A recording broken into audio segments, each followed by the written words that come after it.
China's foreign ministry spokesperson condemned Washington's move on Tuesday, calling it illegal and baseless. U.S.'s act is against international law and basic principle of international relations. It is an interference of China's internal affairs. The making of Chinese laws is based on China's constitution. It legally safeguards the prosperity and stability of Hong Kong.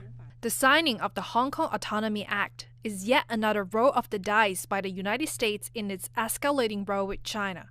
The executive order blocks the U.S. property of those who are set to undermine democratic institutions in Hong Kong.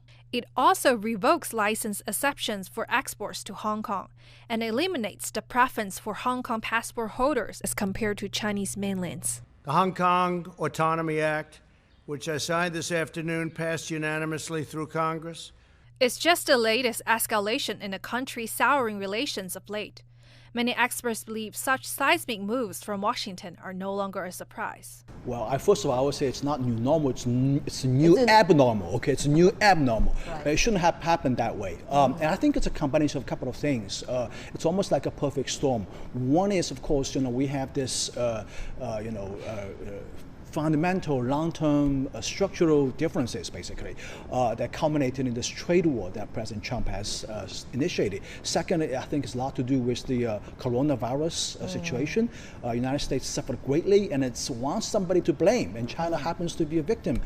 For months, Trump has blamed China for, in his words, sending the coronavirus to the U.S., while defending his administration's own response as cases soar. Last week, the U.S. official withdrew from the World Health Organization, which Trump claimed was beholden to China. The U.S. president also says because of the pandemic, he won't consider another trade deal with China.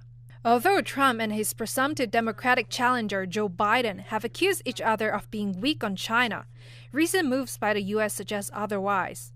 I want to know, when's the last time you spoke with President Xi of China? And do you plan to speak with him in the near future? No, I haven't spoken to him. Well, no, I don't. I have no plan to speak to him. America's significant business community in Hong Kong have been caught up in the new law. The New York Times says it will shift part of its Hong Kong office to Seoul. Meanwhile, many teachers say they worry for the city's future and its reputation for academic freedom and excellence. Trump has declared himself to be the toughest ever president on China, a position he's taking ever more rigorously as November's presidential election draws near. Signing the executive order is one thing, but he now must deal with Beijing's response. Jasmine Sen, CGTN.